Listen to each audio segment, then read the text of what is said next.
Hello बच्चों। तो आज हम class 11 chemistry chapter number 3 atomic structure का नया लेक्चर लेकर आए। पिछले लेक्चर्स में हमने सारी जो सीरीज़ कर रहे थे वो बोहर थ्योरी पर कर रहे थे। बोहर साहब ने कैसे डिफेक्ट्स दूर किए, रदरफोर्ड साहब के, ये सारी बातें हमने करी हैं। उसके बाद हाइड्रोजन के एटम स्पेक्ट्रम समझाया। लेकिन बड़ा अफसोस की बात यह है कि बोहर साहब का जो मॉडल है ये भी फेल हो गया। अब बेचारे बोहर साहब ने तो इतनी मेहनत करी थी और आपने भी इतनी मेहनत से पढ़ा, लेकिन अफसोस है ये फ़ेल हो गया। अच्छा, इसके फ़ेल क्यों हो गया, इसकी भी कुछ वजह है। उसकी वजह क्या है? पहली थ्योरी क्या है, आपको एक थ्योरी पढ़ना पड़ेगी। जो पहली थ्योरी है मैक्स प्लैंक साहब की। ये हम पूरी वैसे नहीं पढ़ाएंगे, हम पिछले लेक्चर में भी आपको बता दिया था। प्लैंक साहब ने एक थ्योरी दे दी थी।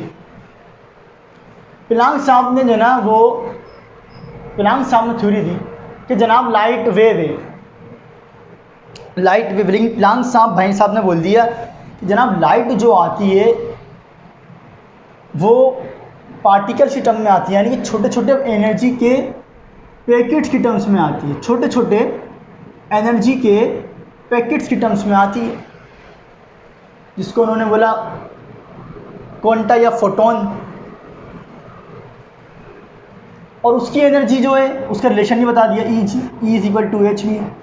ई एनर्जी फोटोन और म्यू फ्रीक्वेंसी। अच्छा, उस वक्त लाइट को जो है इनके दौर में वेव माना जाता था, लेकिन इन्होंने बोला यार नहीं, लाइट जो है छोटे छोटे पार्टिकल्स की टर्म्स में आती है, जिस पार्टिकल को नाम दिया फोटोन का, और उसकी एनर्जी वगैरह सब बता दी। उसकी एनर्जी अपन कैलकुलेट कर सकते हैं। जब इन्होंने ये बात बोली, अच्छा इनके दौर में जो है जब इन्होंने ये बात बोली तो उस वक्त लाइट को वेव माना जाता था, ठीक है। तो इनकी बात, जब इन्होंने ये बात बोली कि भाई लाइट पार्टिकल्स की टर्म्स में आती है, तो एक साइंटिस्ट, इनकी बात को देखते हुए उन्होंने एक साइंटिस्ट ने अपना हाइपोथेसिस दिया। डी ब्रोगले साहब, जो भी है डी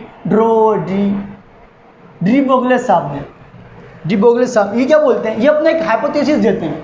ये कोई लॉ वो नहीं दे रहा भाई, बस ये ऐसी इनकी बात को देखते हुए ये भी मैदान में आए और इन्होंने भी अपना हाइपोथेसिस दे दिया। ये हाइपोथेसिस क्या दे रहे हैं यार, आप ये कह रहे हो कि लाइट वेव नहीं है, लाइट का डुअल नेचर आप बता रहे हो, यानी कि लाइट को वेव मानते थे, लेकिन ये पार्टिकल की बात कर रहे हैं।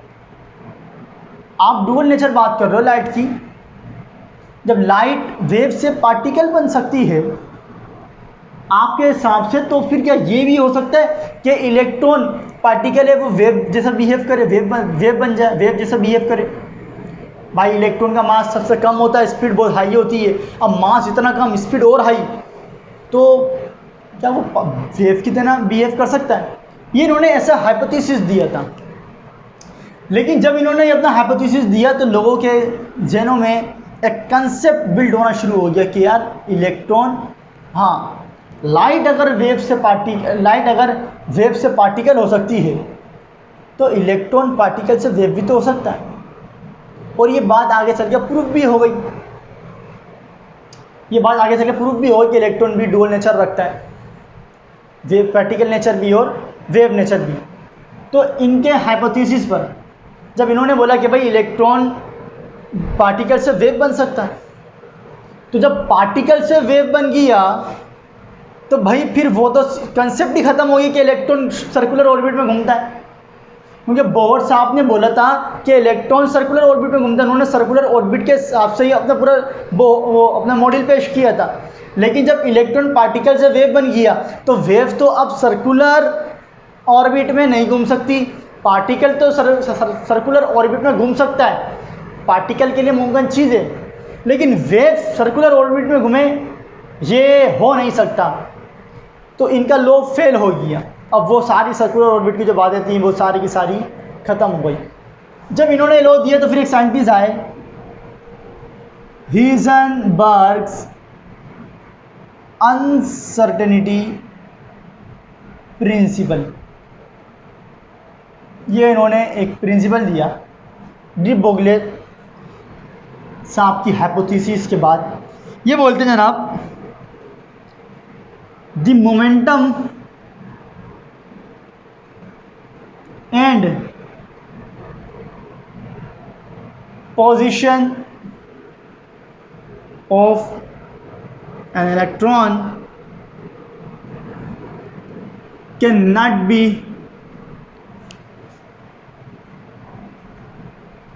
measured simultaneously and accurately। ये इन्होंने भाई अपना स्टेटमेंट दे दी कि मोमेंटम और उस पोजीशन इलेक्ट्रॉन की आप एक वक्त में दोनों चीज़ें साइमल्टेनियस एक ही वक्त में और करेक्ट बिल्कुल एक्यूरेटली आप मेजर कर ही नहीं सकते। और कॉमन सेंस की बात है भाई, दिखाई भी पड़ रहा है एक मूविंग पार्टिकल है भाई। अब इलेक्ट्रॉन यहाँ पर जो है ये न्यूक्लियस से गिर्द घूम रहा है। हालांकि वैसे ये सारा कंसेप्ट खत्म हो गया सर्कुलर ऑर्बिट का, लेकिन फिर भी आपको समझाने के लिए। अब इलेक्ट्रॉन अगर मूव कर रहा है भाई, मैं तुमसे पूछूं कि यार ज़रा इलेक्ट्रॉन की जना मुझे मोमेंटम बताओ, तुमने बोला मोमेंटम, ठीक है भाई मोमेंटम, आपने मोमेंटम कैलकुलेट किया इस पॉइंट पर।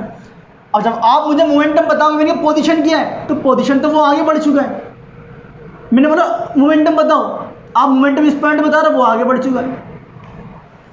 अगर मैं चलूँ, मैं तुम्हें बोलूँ भाई मेरा मान लो भाई जैसे कि मैं इलेक्ट्रॉन हूँ मुझे इलेक्ट्रॉन मान दो, अब मैं चल रहा हूँ ये मैं चल रहा हूँ ये, तुमसे किसी ने बोला यार उसका इलेक्ट्रॉन का मोमेंटम क्या है, मोमेंटम, ठीक है भाई आपने मोमेंटम कैलकुलेट किया। आज आप मोमेंटम बता दो, आपकी पोजीशन तुम मेरी बिल्कुल अगर यहाँ पे बता रहे हो तो मैं पोजीशन आगे बढ़ गया। मैं तो चल रहा हूँ ना। एक रुकी हुई चीज़ का तुम दोनों चीज़ें बता सकते हो, लेकिन एक चलती हुई चीज़ का मोमेंटम और उसकी पोजीशन कैसे बताओगे? अगर तुम पोजीशन बताओगे तो मोमेंटम में अनसर्टेन हो जाओगे, अनसर्टेनिटी आ जाएगी। यही बात हिजनबर्ग भी समझाना चाह रहे हैं कि भाई अगर तुम मोमेंटम बताओगे तो पोजीशन एक्यूरेटली नहीं बता सकते कि वो चीज़ कहाँ पर है। मैं चल रहा हूँ, तुम मोमेंटम तो आसानी से बताओगे, लेकिन पोजीशन तुमसे किसी ने मोमेंटम और पोजीशन, अब तुम मोमेंटम और पोजीशन बता रहे हो लेकिन मेरी पोजीशन चेंज हो गई। अब तुम जिसको बताओगे वो तो देख के तुम्हें मारेगा, यार झूठ बोल रहा है।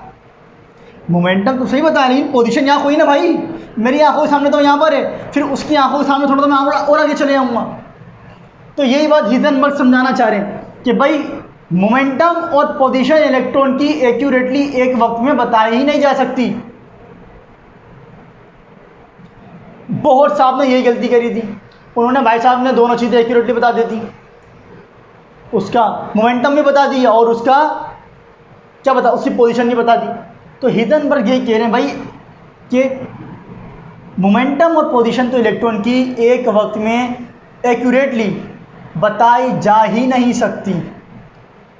तो बोहर साहब का मॉडल फेल हो गया। अब जो वो सर्कुलर ऑर्बिट्स की बात थी वो सारा कंसेप्ट क्लियर हो गया। अब इलेक्ट्रॉन ऑर्बिट शॉर्बिट में मूव नहीं करेगा, अब एक नया कंसेप्ट बिल्ड होगा। लेकिन पहले इसको देखो, हिजनबर्ग अनसर्टेनिटी प्रिंसिपल कैसे लिखते हैं, del P del X is equal to और ग्रेटर देन h/4π। ये है uncertainty in momentum, uncertainty in position, इन दोनों का प्रोडक्ट बड़ा या उसके बराबर h/4π है। ये है मैथमेटिकल एक्सप्रेशन। अच्छा, वो जो सर्कुलर ऑर्बिट का कंसेप्ट था कि भाई इलेक्ट्रॉन सर्कुलर ऑर्बिट में मूव करता है अपना ऑर्बिट में, उसकी एनर्जी री करता है, वो करता है, वो सारा कंसेप्ट ख़त्म, पूरा बॉडी ही फेल हो गया ना वो। और वैसे भी उसकी एक लिमिट थी कि वो हाइड्रोजन और हाइड्रोजन जैसे एलिमेंट्स के लिए एप्लीकेबल था, एटम के लिए एप्लीकेबल था। ठीक है, एक नया कंसेप्ट फिर बिल्ड हो गया कि भाई अगर इलेक्ट्रॉन ऑर्बिट में नहीं रहता भैया तो फिर इलेक्ट्रॉन रहता कहाँ पर है। एक साइंटिस्ट है जनाब, साइंटिस्ट श्रोडिंगर, अब ये सारी बातें खुल के बताएंगे कि भाई इलेक्ट्रॉन ऑर्बिट में नहीं रहता, इलेक्ट्रॉन रहता है ऑर्बिटल में। अब ऑर्बिटल क्या है ये सारी बातें बताएंगे, हम पूरा लेक्चर करेंगे क्वांटम नंबर्स पर और उसके बाद आपको बताएंगे कि ऑर्बिटल्स क्या होती हैं। अगला लेक्चर हमारा क्वांटम नंबर्स पर ही होगा, तो वहाँ हम सारी बातें करेंगे, ऑर्बिटल्स क्या होती हैं, कितनी किस्म की होती हैं ऑर्बिटल। तो पर अभी हम आपको उसी ऊपर से बता देता हूँ, ऊपर से श्रोडिंगर साहब ने एक नया कंसेप्ट बिल्ड दिया कि भाई नया कंसेप्ट बिल्ड कराया कि इलेक्ट्रॉन ऑर्बिट में नहीं रहता। अब इलेक्ट्रॉन रहता है किसमें? ऑर्बिटल। ऑर्बिटल क्या है? देखो, शेल्स के अंदर ही सब शेल्स होती हैं और उसके अंदर होती हैं ऑर्बिटल। शेल के अंदर होती हैं सब शेल्स और उसके अंदर होती हैं ऑर्बिटल। और इलेक्ट्रॉन की वो गारंटी नहीं है कि वो वहाँ मौजूद है। 95% इलेक्ट्रॉन के पाए जाने के चांसेस मौजूद हैं। एक्यूरेट तो अभी भी किसी को नहीं पता कि इलेक्ट्रॉन कहाँ पर मौजूद है। पाए जाने के चांसेस उसे कहते हैं ऑर्बिटल।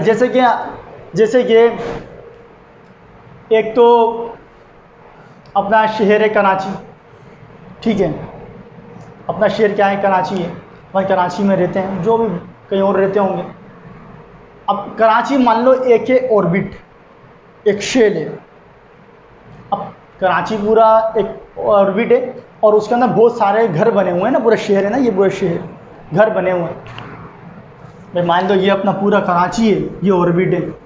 अब यहाँ पर एक घर यहाँ पर है, एक घर यहाँ पर है, एक घर यहाँ पर है, एक घर यहाँ पर है, एक घर यहाँ पर है, एक घर यहाँ पर है। ये क्या है? ऑर्बिट्स के अंदर सब ऑर्बिट्स हैं, शेल के अंदर सब शेल्स।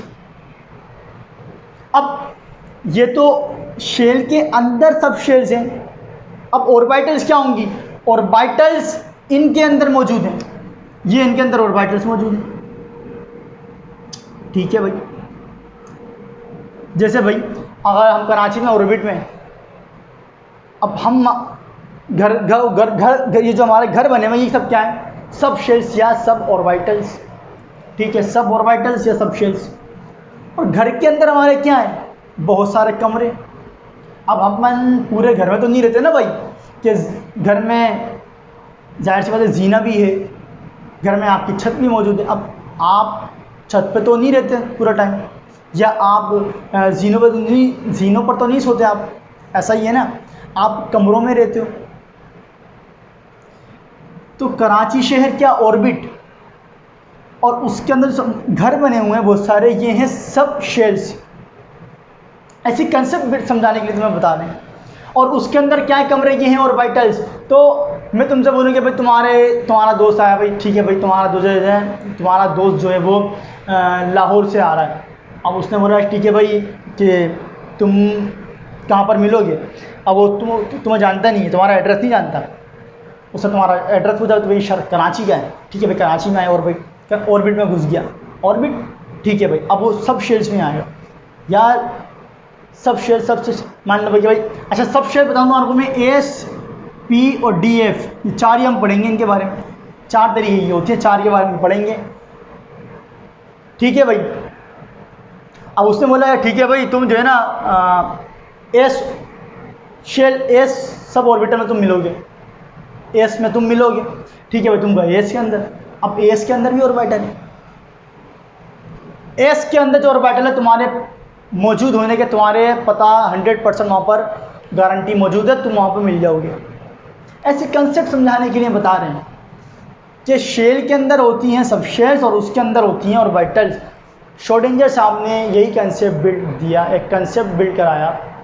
वाला तो ख़त्म हो गया सर्कुलर ऑर्बिट वाला, ये नया कंसेप्ट आया कि इलेक्ट्रॉन ऑर्बिट में मूव नहीं करता और इलेक्ट्रॉन ऑर्बिटल में मौजूद होता है। डिफरेंट ऑर्बिटल होती हैं, डिफरेंट शेप्स की होती हैं। तो ये आपको मैं समझाया।